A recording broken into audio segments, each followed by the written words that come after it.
Unprecedented challenges seek unprecedented collaborations. COVID-19 was one such challenge. We were all struggling in the field at that time. And I said, we are doing the best we can, but frankly, it's very difficult to cope with this. Money is not there. We don't know too much about the health education which needs to be done at the community level. So I said, this is a challenging time. So then we thought that why don't we get together as NGOs and deal with it together as a collective rather than each individual NGO struggling. And it started a few, 5-6 people, 9-10 NGOs, then it became more. And then it really became a very vibrant entity, which it is now, with more than 80 members. Member organizations converted the crisis into an opportunity, and Rcrc took shape. Rcrc's strength numerically, we can say 85 NGOs working in 110 districts or 15 states. It reaches no less than 1.6 crore people living in rural areas. In other way, if you total up all the receipts that you can see in their balance sheets, it exceeds annually 1,300 crores. Through this network, smaller organizations within the Rcrc are learning from their more experienced partners. The strength of the coalition is its ability to work together and bring small organizations to the platform where they can put forth their concerns to the relevant government departments for immediate action. So coming together has brought a lot of expectations among the organizations, because the approach and work that we have been able to display in past two years of its formation has been phenomenal. So the expectation, some of it we have started to achieve, like this coming together of 14 organizations for this OD program. This capacity building program of Dhoni is a fantastic, which we really feel, and we have really realized how in what stage we were. The Dhoni's the assessment tools that they have developed, it has really helped us to understand our drawbacks, as well as it has also given us an opportunity how do we design our strategies, as well as the governing structures, as well as keeping in mind the all compliances. So that's how the program has been rolled out with many organizations in the Northeast. At the national level, a working committee has been set up to coordinate, to ensure collaboration among members and to raise funds. The role of this working committee is to look into strategic and operational matters. One of the parameters of success of collaboration could be more than 70% attendance in monthly general body meetings. The general body meetings in Rcrc are fairly special because I think the attempt is to not only strategize but also democratize the institution and how to take everybody along. And every general body meeting somehow threw up a new response, a new way of looking at things. It also had a lot of forward-looking plans. So today we are at a stage where the coalition is talking about the days ahead, of how, as a group of organizations that have over the years, many years, worked with communities on issues of development, represented a wide variety of stakeholders. How do we envisage our future? What do we do? I believe Rcrc as a coalition of community-centric, community-facing organizations, intermediary organizations that facilitate or catalyze development processes, change processes, have a great role to play.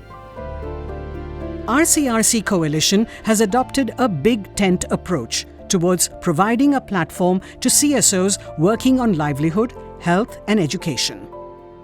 The most participatory and impactful intervention Rcrc has undertaken is the detailed research for critical social indicators. Unique aspect of Rcrc research is that this is based on, or survey is actually done by the member themselves. I mean, many of them have appointed their own research coordinators who have appointed research enumerators, and they have been all been trained by our research team and by the partners themselves. And these people are actually going into the community. So many of them are from the community itself. So they understand the community's challenges and situation and problems, etc., which actually gives a lot of value to the data collected.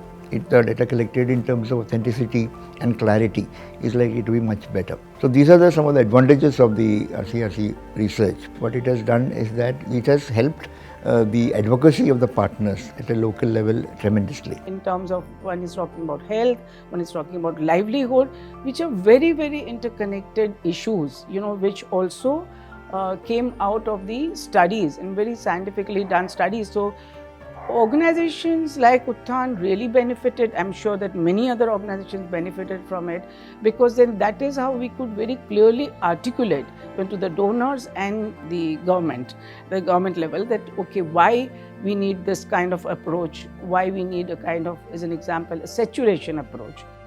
Rcrc facilitates policymakers and implementing partners with research data from the ground. Kind of a meta layer for the sector is one of the things is research that we're doing, but also that we are creating an ethos where Rcrc can contribute in a narrative of what a civil society is, how the civil society contributes to overall democratic institutions in India, in what democratic institutions can aim for. So there I think we are creating pathways, we're still working on it. And research is one of the very important themes there, where we will come up with facts, numbers, which needs to be discussed by everybody. We all are stakeholders. It will tell us how to rebuild ourselves and how to reimagine our work in the near future. Through their partner organizations, Rcrc intends to carry government entitlements to the last person in the poorest and remotest areas of the country. जब हमें जानकारी मिली तो हमने गांव के लोगों को, समूह को, महिलाओं को बताई, तो हमारे गांव के लोगों को अंदाज़ा लगा। जब उनको फ़ायदा दिलाया, नरेगा में भी दिलाया, उसको पेंशन भी बंधवाई, पीएम आवास का फॉर्म भी लगवाए, तो उसका फॉर्म में हमारा पास होकर आ गया। अब तो हम महिलाओं को बैठ के गांव के मुद्दों पे चर्चा करते हैं, एप्लीकेशन लिख के नहीं, महिलाओं को हम पंचायत में आते हैं तो पंचायत में सेक्रेटरी अब तो हम पे खुद हाँ कर लेता है, हमारी एप्लीकेशन भी ले लेता है, लाल रजिस्टर में लिखते हैं, हमें अपने आप साइन करके तारीख करके तो हमें वे रसीद दे देता है। Rcrc is better equipped to design new programs and initiatives because of the direct outreach and access to beneficiaries of member organizations. 42 farmer के साथ में हमने हॉर्टिकल्चर का इंटरवेंशन स्टार्ट किया था। इंटरवेंशन स्टार्ट करने के साथ साथ में हमारा सेकेंड ईयर में हम लोग ने 167 फार्मर के साथ में अगेन हॉर्टिकल्चर का काम किया। घन जीवामृत हम लोग बनाते हैं, जिससे मिट्टी में जितने भी हमारे ऑर्गेनिक मैन्योर होते हैं उनको फूड मिलता है और वो मिट्टी की उर्वरक क्षमता को बढ़ाते हैं। अगर मिट्टी की उर्वरक क्षमता सही रहती है तो हमारा प्रोडक्शन ऑलरेडी प्रॉपर तरीके से होता है। ઓર્ગોનિક ખેતી કરવાથી આપણને આર્થિક લાભ તો થાય જ છે। ઓર્ગોનિક કરવાથી આપણા આરોગ્ય સુધરે છે, તો ઓર્ગોનિક કરવું આપણા શરીર માટે જરૂરી છે। So that's the strength of the Rcrc. It also has the strength of, since it works through multiple partners within the network, of doing many experiments, applying multiple approaches to looking at the same problem and trying to understand as to what works and what does not work. So I think this strength that the Rcrc has gives ministry also a lot of ideas about what works and what does not, and therefore enables better policy and program making than what would be otherwise. Donors and philanthropic organizations are looking for transformational impact at the last mile for improving the life of marginalized communities. Rcrc accomplishes this task since the network has around 100 capable CSOs that operate at the grassroots all over India. These organizations have done this on a voluntary basis, has created a really new platform which I think has the potential to take us to the next generation of rural interventions for India. So I think it's a fantastic platform that has immense potential. And for me, as a representative of the Gates Foundation, I see these kinds of networks as very important channels to allow us to think of impact at scale. 85 organizations, each doing their own thing.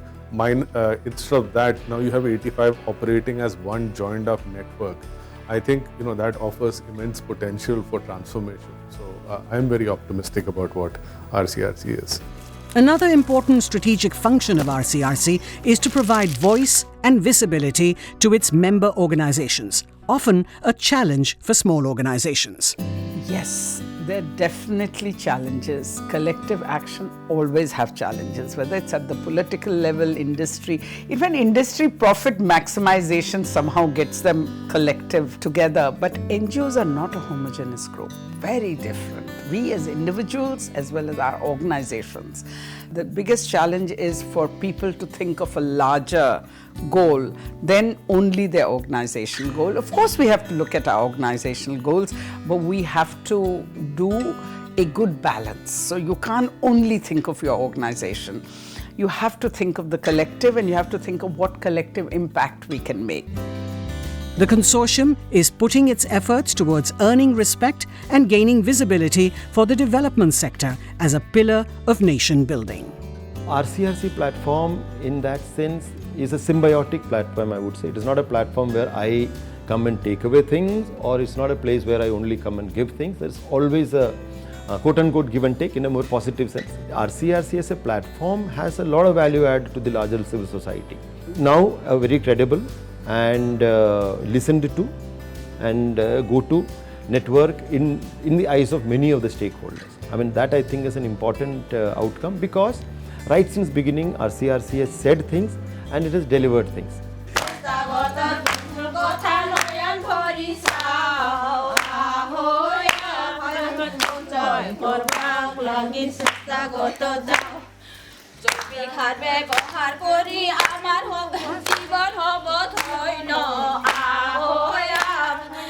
সঞ্চয় করবাক লাগি চেষ্টা গত যাও।